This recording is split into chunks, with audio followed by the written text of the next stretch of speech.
Hello and welcome to this introduction about acids and bases, um, which is one of the big themes this term. So we'll be talking about equilibrium and to understand acids and bases because they exist in equilibrium, we talk about equilibrium first and then acids and bases. And that's me. You should have all met me. And the reminder, we get to do lab, so I will get to see you half of the time. Our class, as I will talk about the first day, normally would meet 4 days a week for 5 weeks. And so we're hybrid because nobody wanted to do that anymore. And except for me. We will be doing lab on Monday and Wednesday. And when the labs, though, you are going to be doing at home, or you have the option, you can come in early, or if you finish lab early one day, you can actually do it in lab. We have all the stuff made up, and it really, in class, will probably only take you a half hour to get the results and stuff. But to save us some of the time, there you go, have goggles. And you guys are going to be doing, this is also where I talk to you about your presentation. You have a choice. You're either going to do a famous chemist, a famous chemist, and that is Dmitri Mendeleev, the founder of the periodic, the father of the periodic table. So you could talk about him as your famous chemist, or Luther Meyer, who also had the idea at the same time. Nobody ever talks about Luther because he didn't get credit. Or you can do a chemistry demo. So as I go through this, I'm going to introduce us to acids and bases. I'm going to mention some famous chemists. I'm going to talk about the lab that you're going to be doing at home or doing when you finish lab early or come in early to get it done. And acids, well, they are not sweet. They are tart. When something is acidic, and so things in your house that are acidic, vinegar, oranges, lemon, and sugar.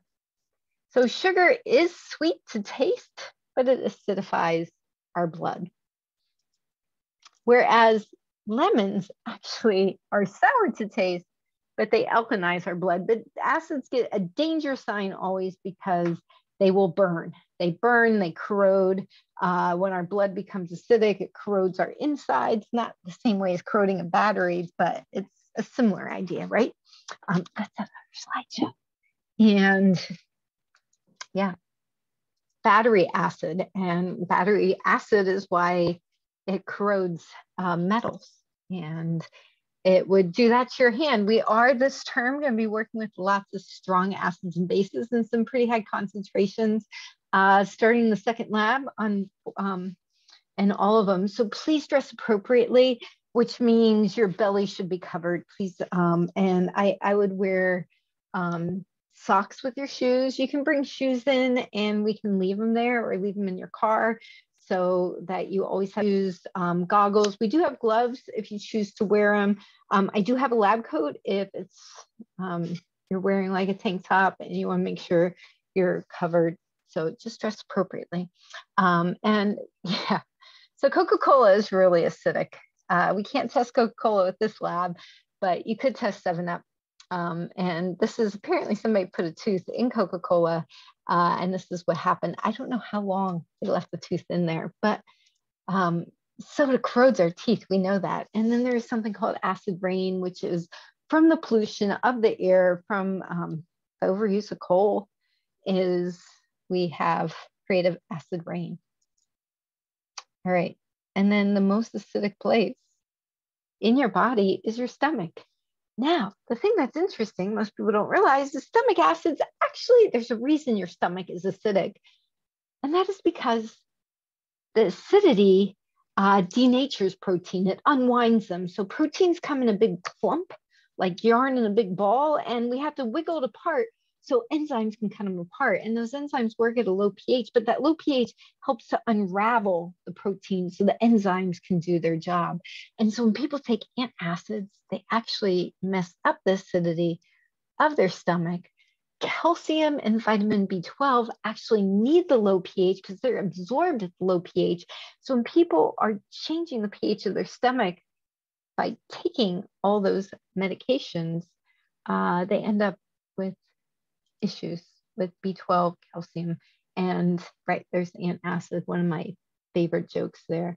Don't take antacids. Learn to eat healthy so your body doesn't have issues, and learn to think healthy.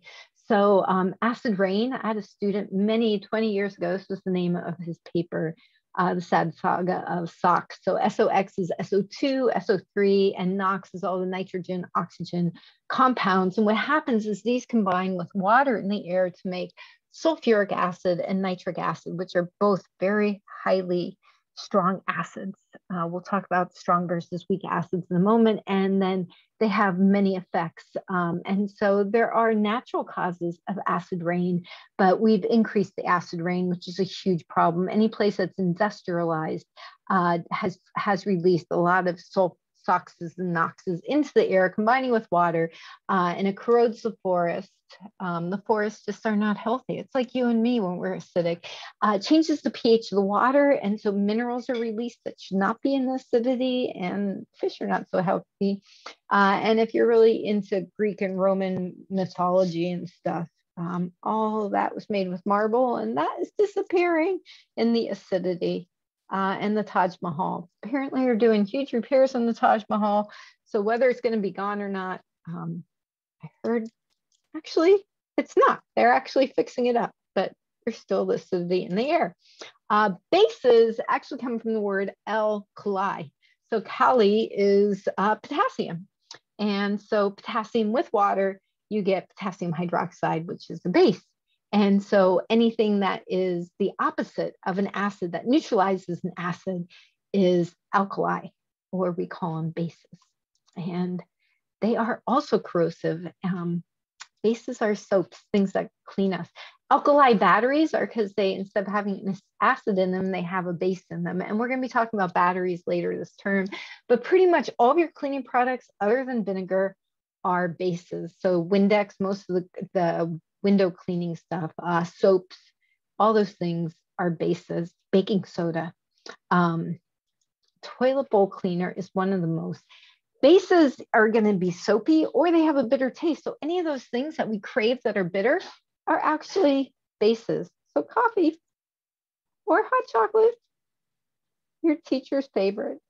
And they're called alkaloids, which are plant defenses. And they have the nitrogen, and that nitrogen is what makes them bases, as we will talk about. So nitrogen compounds, nitrogen is missing that fourth bond. So it has that lone pair of electron, and so it attracts hydrogens.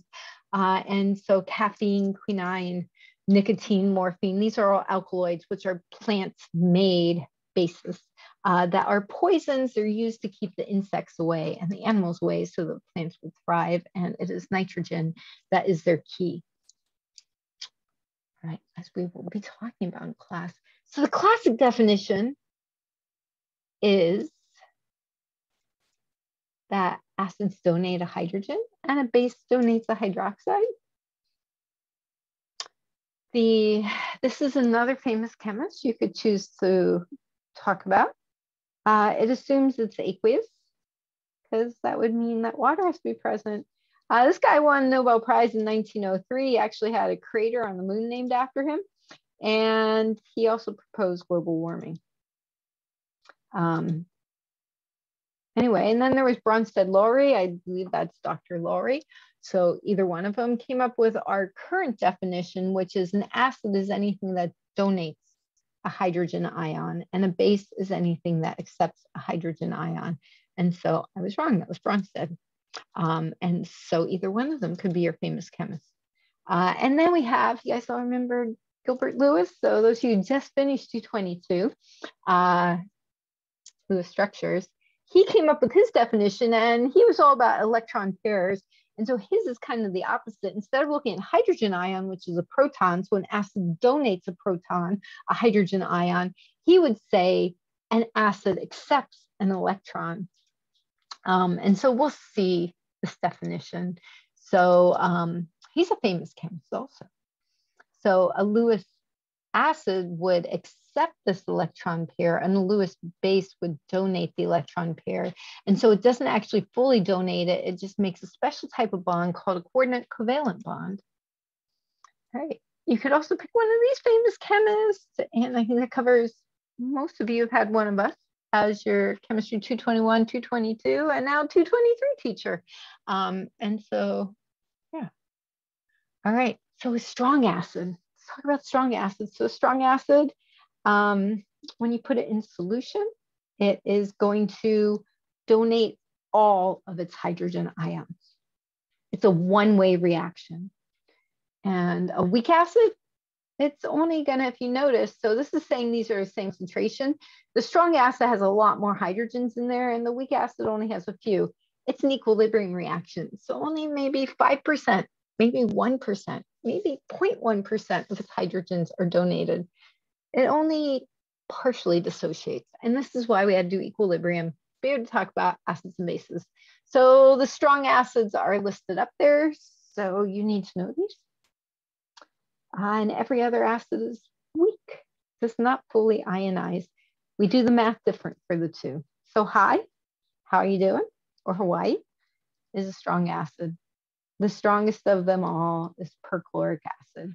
The one that is missing up there is sulfuric acid. So strong acid fully ionizes.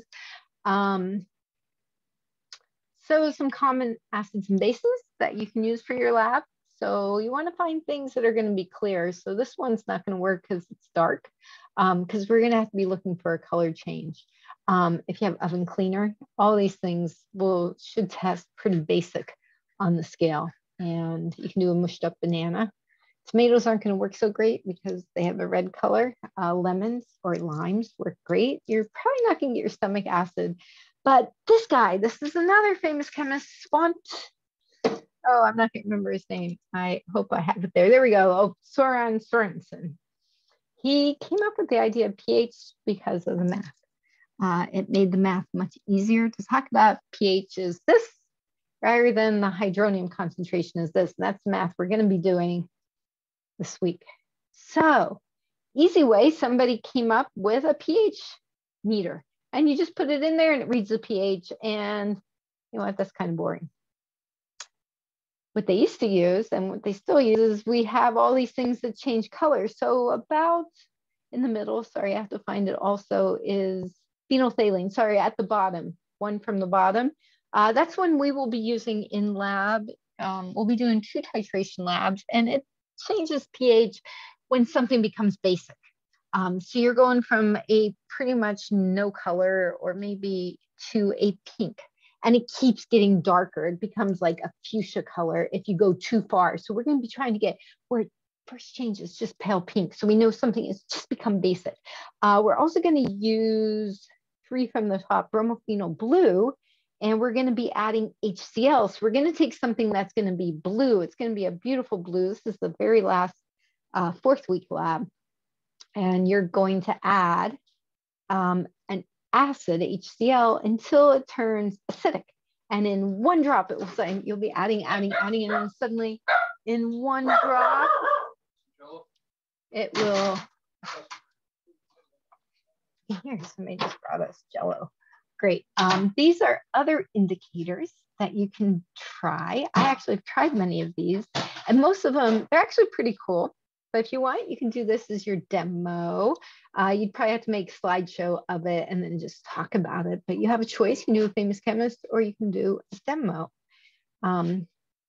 which what most people think of is litmus. And litmus is actually lichen. And a little known fact, most people think about the trees. We want to be tree huggers because the trees are making all the CO2. I'm sorry, those trees are taking in all the CO2. They're going to carbon balance us. Actually, the biggest taker in of CO2 in photosynthesis is lichen. So, gosh, I'm not a biologist. What am I talking about? But lichen. And we're in an area, rainforest, that have lots of lichen. That's a good thing. Anyway, litmus paper, when it is acidic, it's red. So acid red, rhymed. And when it's basic, it's blue.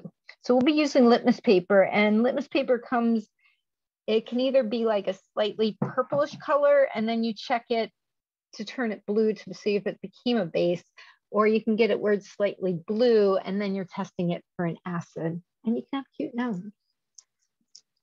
So there we go, blue litmus paper, you put it on something that's acid and it will turn pink, or if you take pink litmus paper, like the lady on the right-hand side, and you put it in the base, it will turn blue.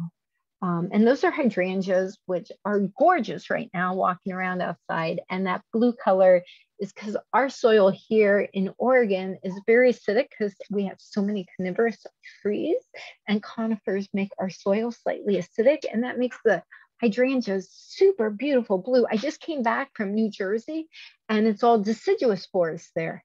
And so the soil is not quite the same pH, and the hydrangeas, I did not even notice them.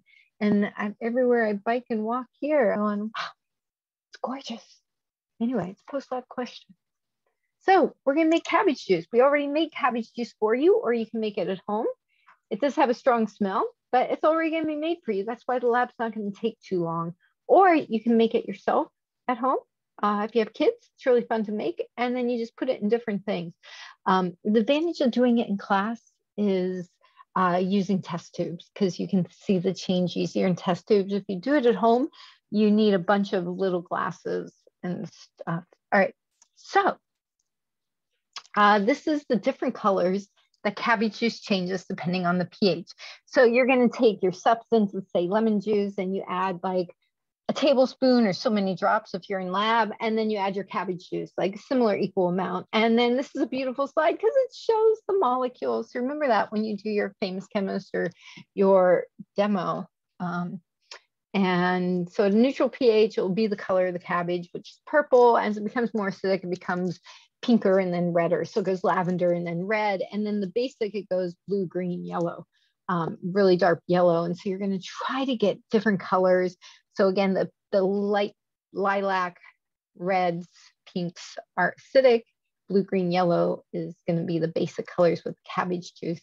And again, if you do it with turnips and different things, you get different colors depending on the indicator, which is pretty cool. So turmeric actually gives you different colors depending on the pH of whatever it is you're making. So you make cabbage juice, you can drink it. Tastes like cabbage juice. I love red cabbage, don't like cabbage juice. And then you're going to test different things. They should be clear as best as you can. And we have some of the stuff in lab. And you can actually bring something, maybe I'll remember because I'm recording this right before class, to bring something to test. And one of the things, you try milk. Yeah, milk is going to make it interesting, but you can bring something from home to test. I don't know that I have milk in lab because I probably want sour milk. And you can make a fun shape. You can, for extra credit, right?